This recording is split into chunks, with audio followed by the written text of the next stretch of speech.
Hey everybody, this is Petey from the Spin Rack. We also have Calvin Ellis, ready to rock. today, we're just talking about Batman Hush 2 is back. The creative team for Batman Hush, Jeph Loeb, Jim Lee, Scott Williams, are back doing the sequel to Hush in the regular comic books. Hush 2 is coming out. What are your thoughts? Or thoughts of the original? I really enjoyed the original. Uh I doubt I'm going to be on board for this sequel. huh. Oh. You're gonna have um, to, all the issues are going to have. I mean, I enjoyed. Well, this is totally different time period because the setup for comics is a lot different now. But most of them were standalone, even though they're connected. They were still very much standalone issues where you could just read that issue and enjoy it for what it was. Even though it was a 13 issue long, was it 13 or 12? Can't remember exactly, yeah. but it's at least a 12 issue long missed murder mystery. So you had that going, and then it was like top 40. So you had all the top Batman villains making their appearance. Everybody from Killer Croc to Harley Quinn to the Joker to and then the Riddler being the heavy. And that worked because everybody was looking at the Riddler like look at him, he's a joke. And then of course he does this. Oh, he's cool again. The fickleness of comic book readers. But that was, I enjoyed that in real time. And then if you wanted to sit, read it, and trade collected in a collected fashion, still just as good. This one here, I never saw the need for a sequel. And if there was a need for a sequel, it really should have happened contemporaneously with the original series that came out. So maybe like a year later, a couple of years, because it was very popular. And their idea was not to necessarily do a sequel, but to say, hey, what can we do for Superman? And that didn't hit at all. It definitely didn't. It didn't hit at all, and it was nowhere near as good as Hush.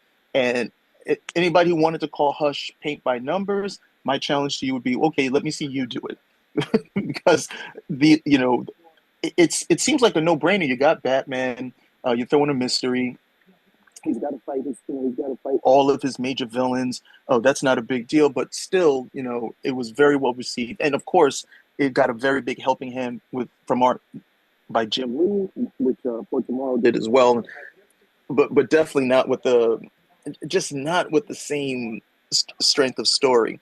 But that particular storyline began, ran, and ended, and there was really no door open for a sequel in the same vein as the original one. Now we're doing Hush 2, and I'm like, what for?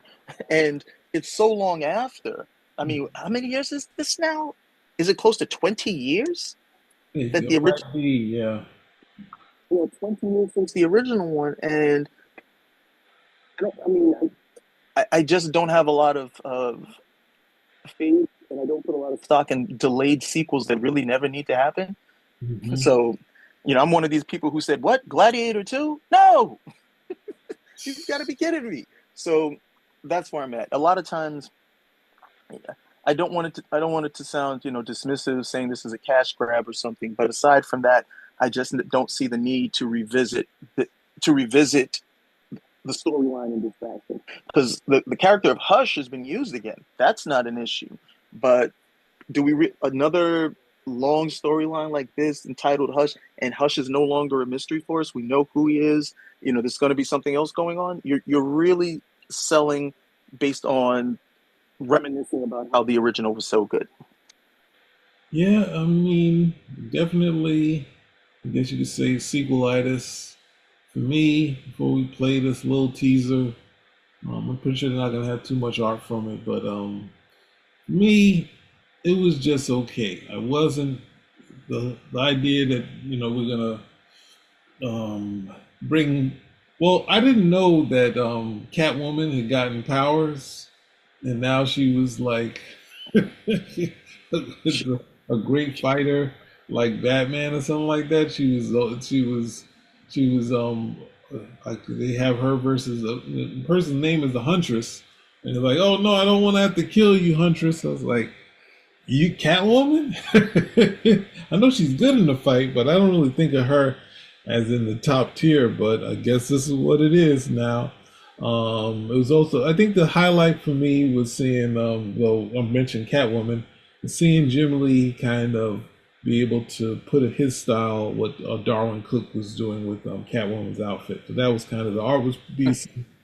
Um, That's interesting because I have been following.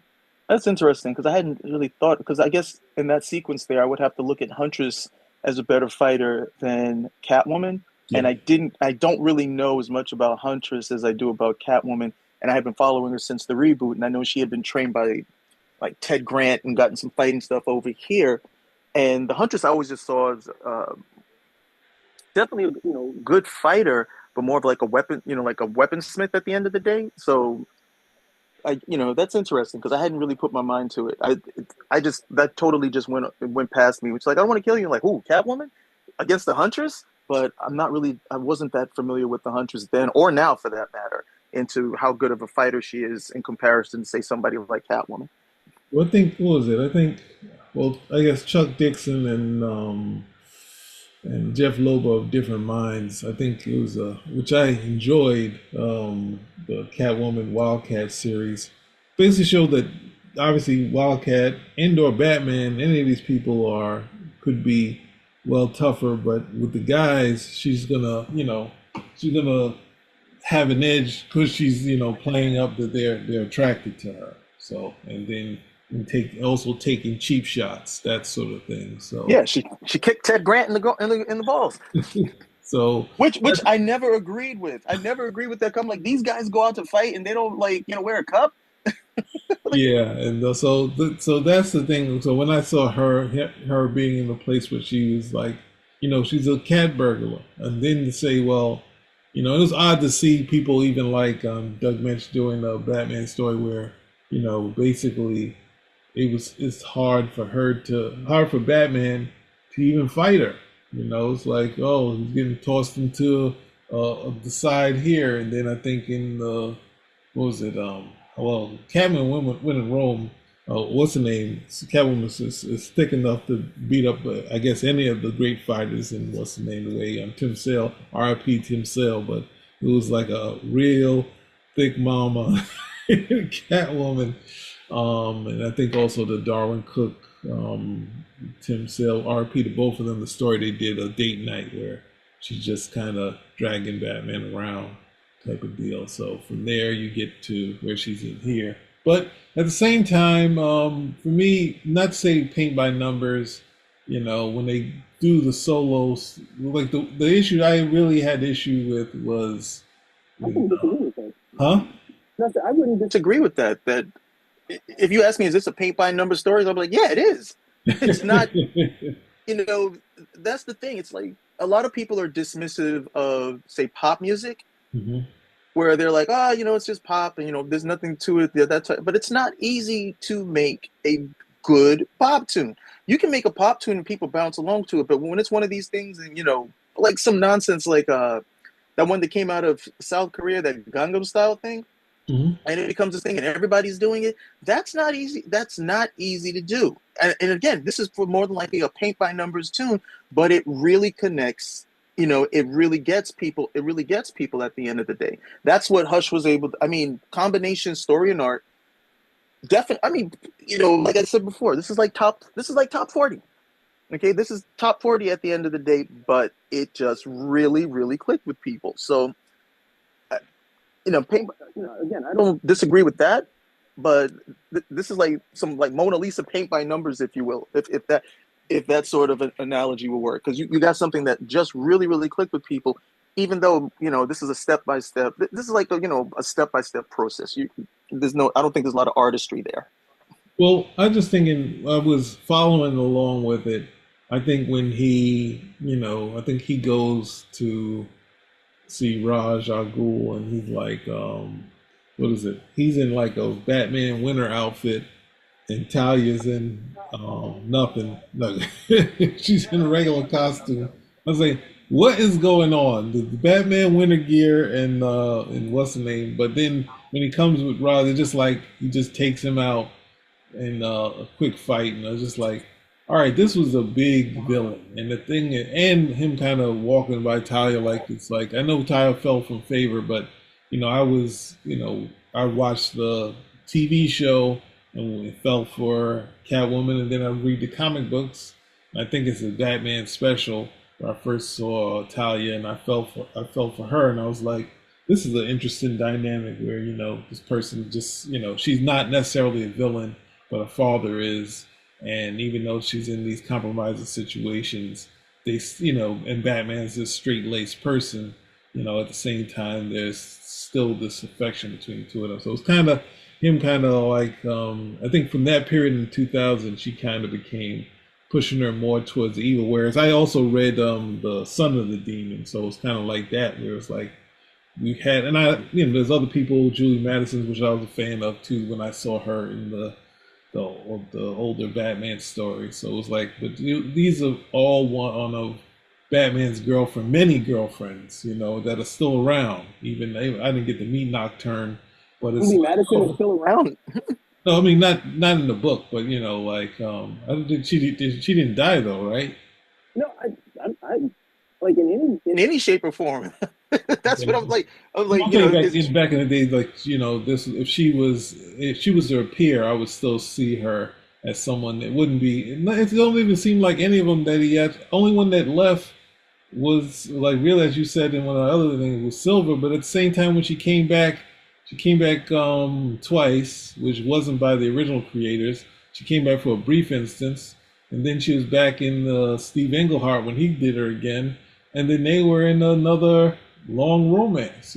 Batman's almost staying home instead of going out at night. So all his girlfriends, he pretty falls pretty deep for. I don't think we rarely had him move on. But anyway, that's neither here nor there. It was just the Roz fight went too quick, and then the Joker story was kind of like we're just gonna play off of continuity. So all this stuff happens, and I'm gonna kill him now, but I'm not gonna kill him. We know he's not going to. It's like this is the point. This is why. The message that Alan Moore was trying to do, which he's getting away from, is not that they're not in a lifelong battle. In real life, no, they're gonna Joker could kill Batman, Batman can kill Joker, but they're in a lifelong battle because they're fictional characters, and that's what he's going to Joker to say. You're gonna kill me? No, no, no, no, no. Batman is gonna just put him in jail and say, how the hell, like we got to keep him in jail, but that sort of thing. But those are the two that kind of took me out the story. But otherwise, strong ending and good art throughout the whole thing. I think it was only delayed.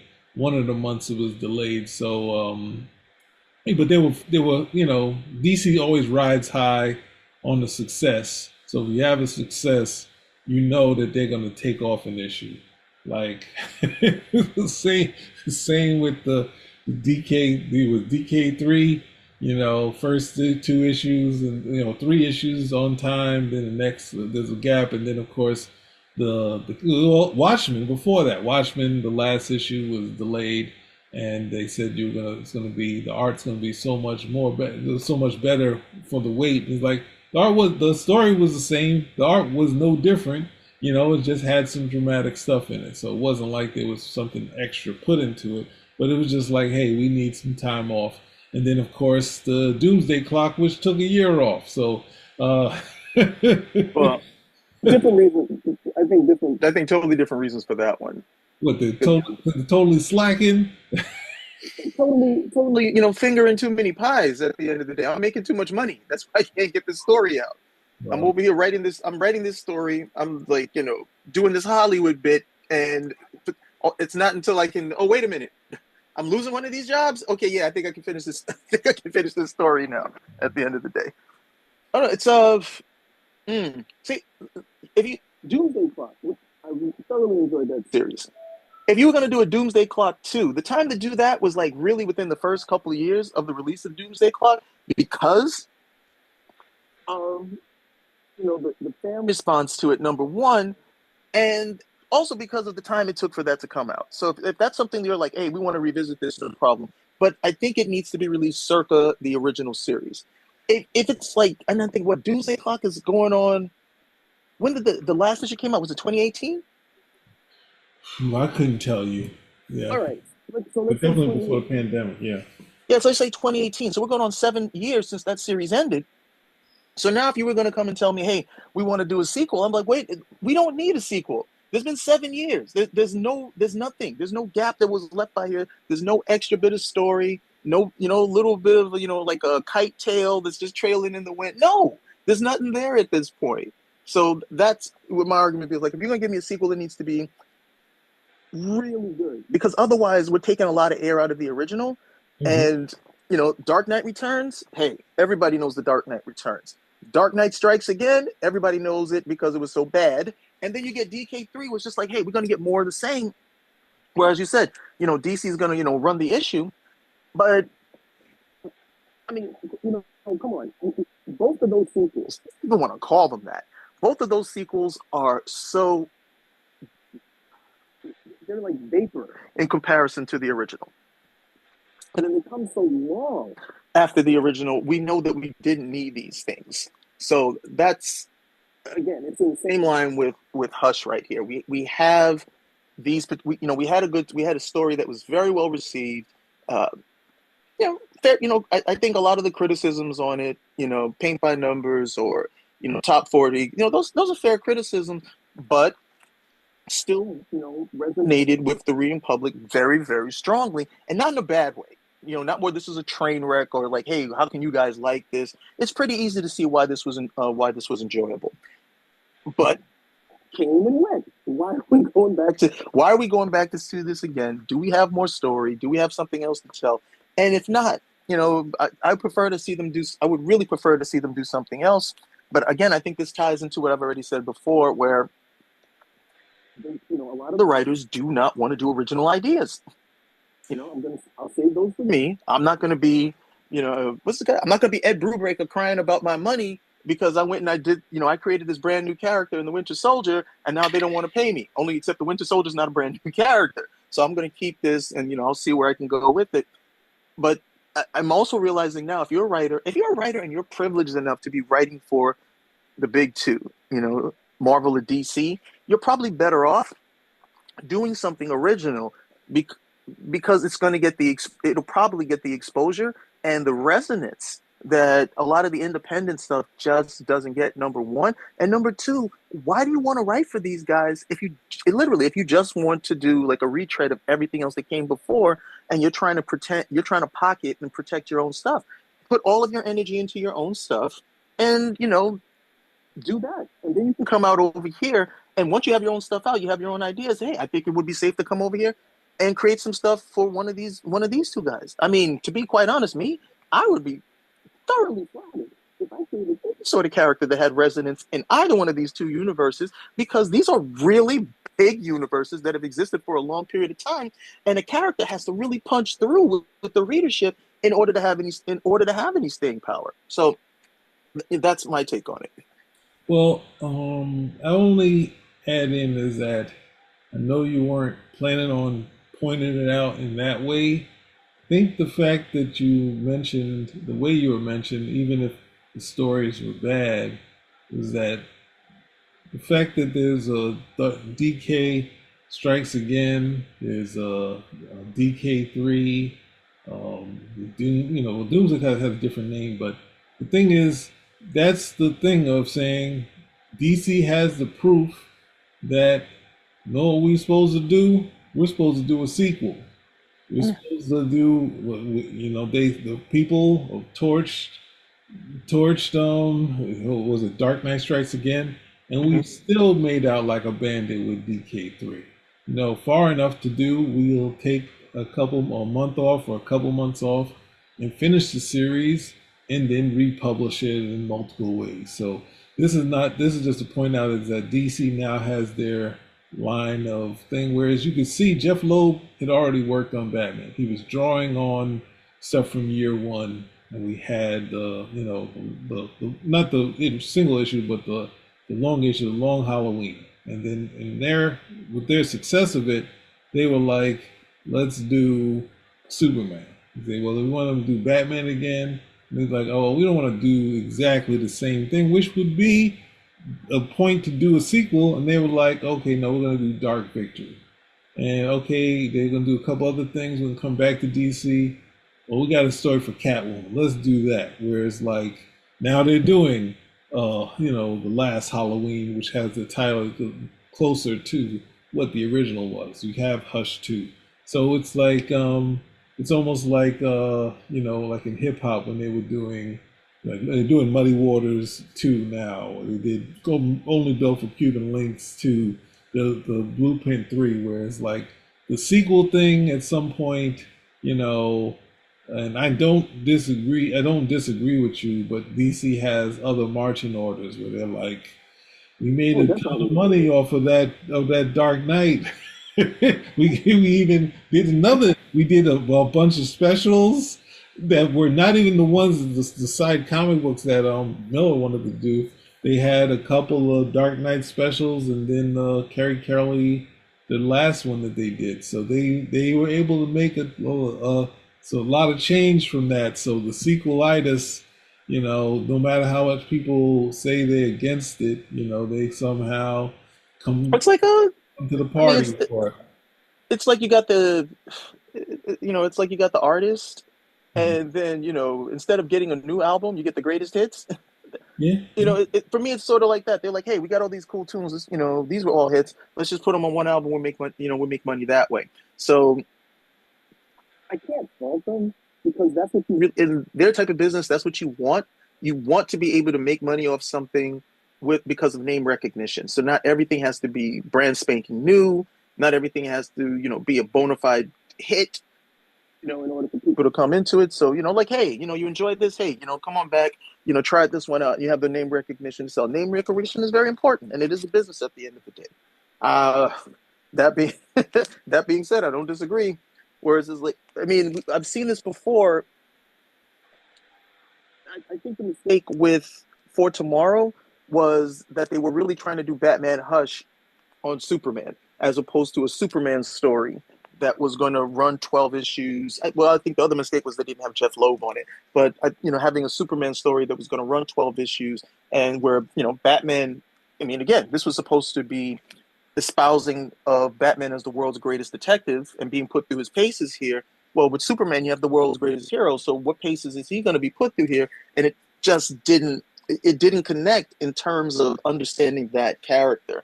But we've seen it with the others type of. Well, this is a big hit for this character. Let's see if we can marry this off to other characters. And sometimes I think it's successful. You have Batman year one, so of course you can have Wonder Woman year one or Aquaman year one, and then or you have Death of Superman, and so we can okay, we'll do Nightfall, and we'll have one. I don't think Wonder Woman really had a title for hers, but she's gonna be replaced by Artemis. You have those particular things going on. Like, okay, we can take these ideas and transfer them over, and then other times it doesn't it just doesn't necessarily work because it's a idea that is firmly rooted in the foundation of this particular character, and it doesn't translate to another character. So that's one thing. But then you also have the situation where you have a good strong idea, but it's already been accomplished. There's really nothing to go back and revisit in terms of this idea, let alone try to transfer it to someone else, another character. But again, as you've already said, got hey, the fans keep voting that with the dollars that we should do this, right? Every time we do this, look how we're still making out like bandits. Even if the stories are not anywhere near as good as the originals, we can still do these greatest hits and low cost, make some money, maybe do some other projects. So now, we have the money to like put up a brand new character like, like the Jiminy Cricket Adventures. We've been waiting to do that for 20 years. Now we got the money to do it. Thank you, DK3. So those type of things can happen. But hey, I'll probably wait for this to fully come out in the form of a trade or something of that nature. Unless I hear like a good strong buzz on it, and then I'll read it. Well, let's see if you hear a good strong buzz right now. Look, chess pieces.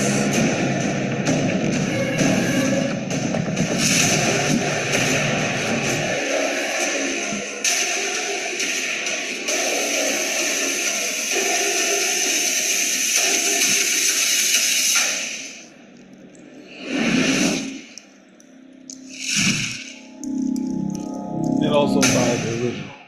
All those. Well, the other thing I'll point out is Oh, that was good. That was good. Buy the original because we get all the money on that one. Buy the original. the Hush character himself, which seemed like a takeoff of what was it, of Harvey Dent in The Dark Knight, which was a interesting visual, but Well, it is right.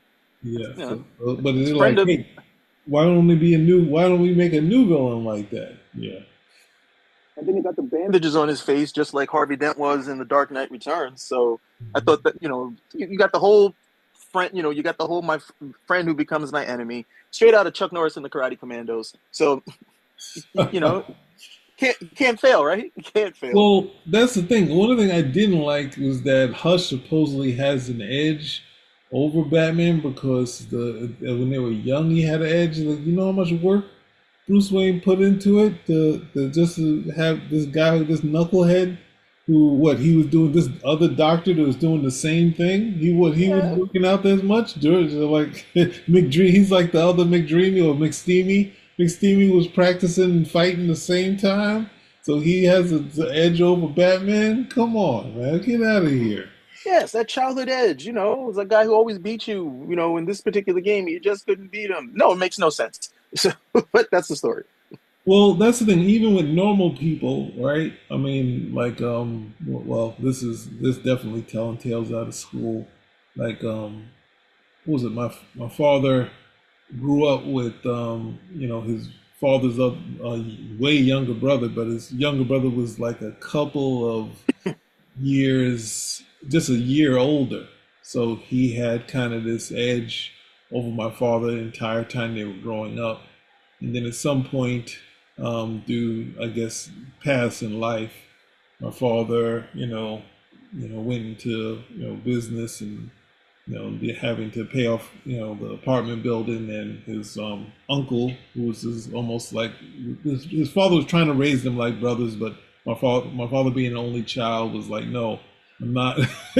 He's also at odds with his father for many other reasons, but then that was a bigger bone of contention between the two of them because his father was just taking care of the family, and throughout his life he was struggling with his father having time for him. So it's like, and I'm splitting time with this guy that I hate, So ultimately, my father eclipsed him a million times over, and then at some point, he I think stole something he stole like a TV from my great grandmother, and at this point, we weren't living in the house, but my father called him up, and this is the thing: when you have someone that had an edge or maybe older and maybe more street.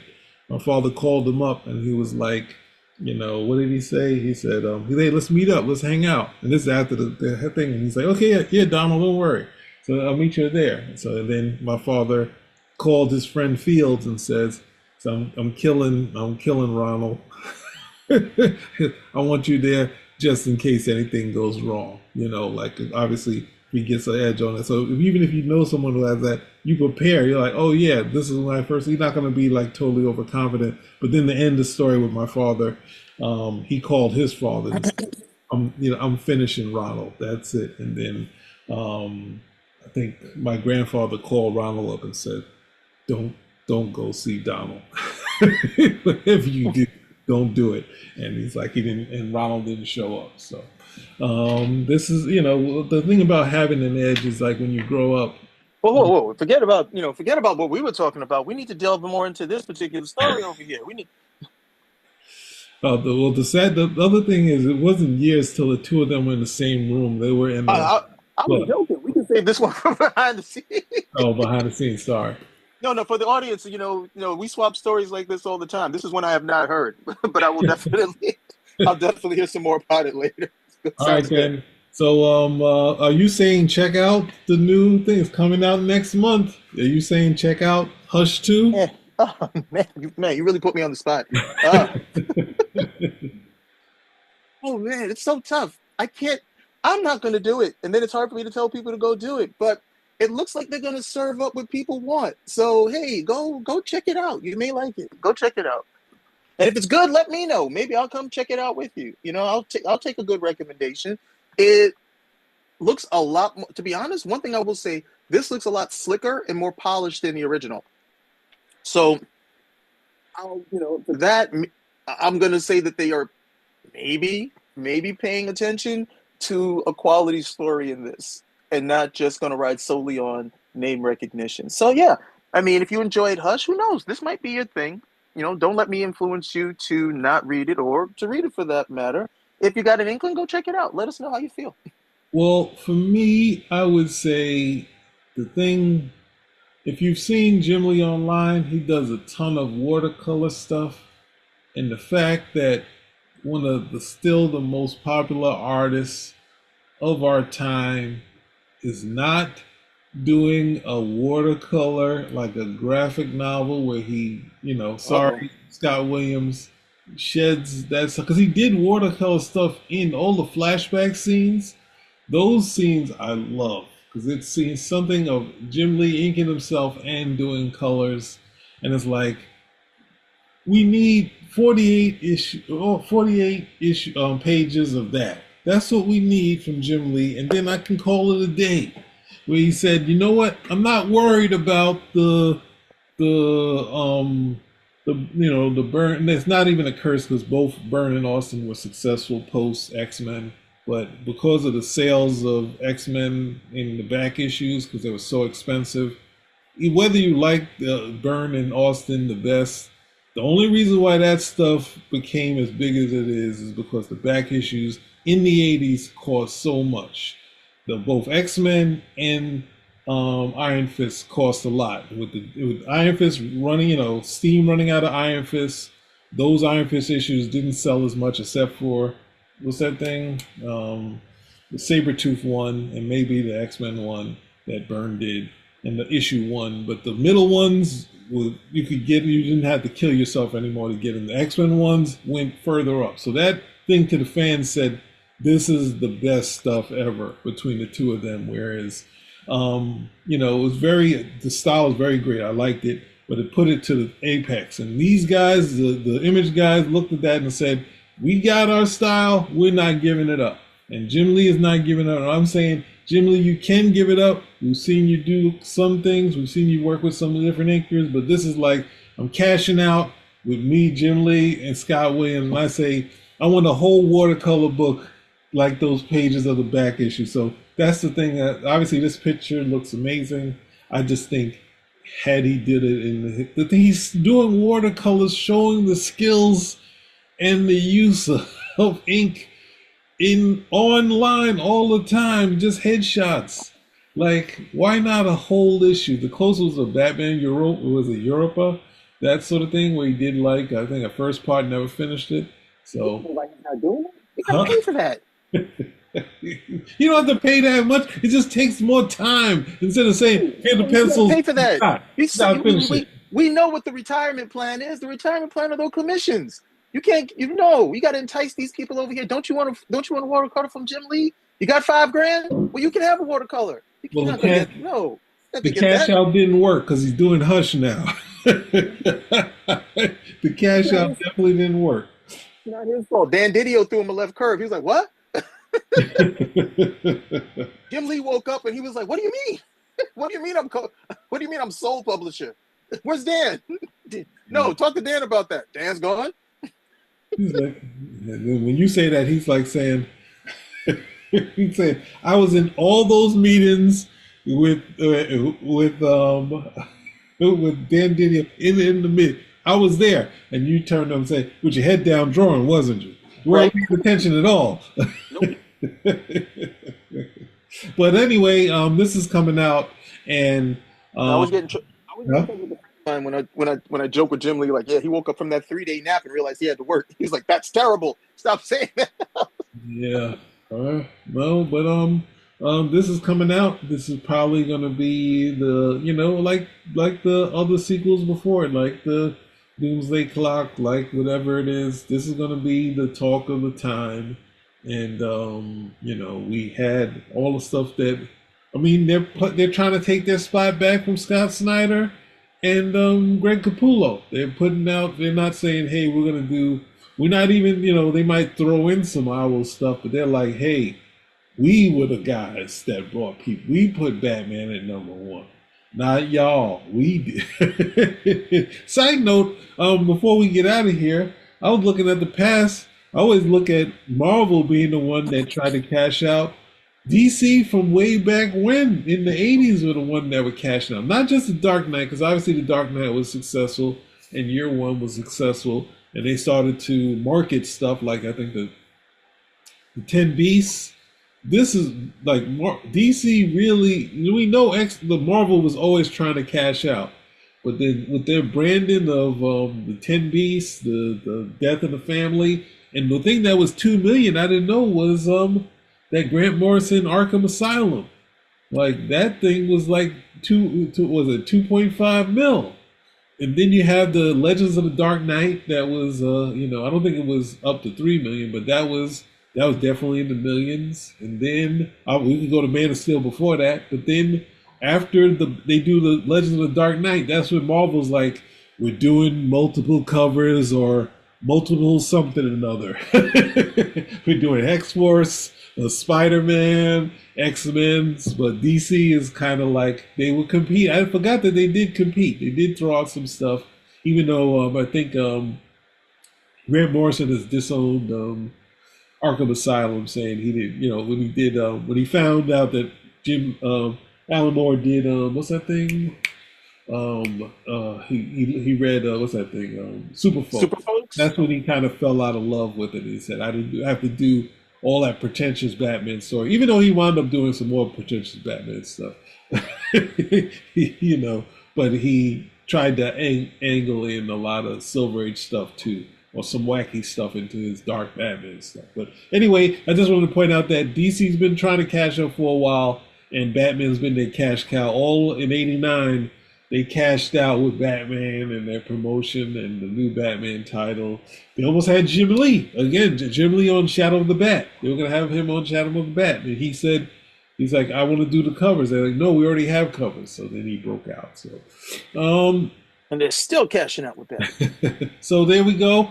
We'll be back once it comes out. Spinner rack We're out. out.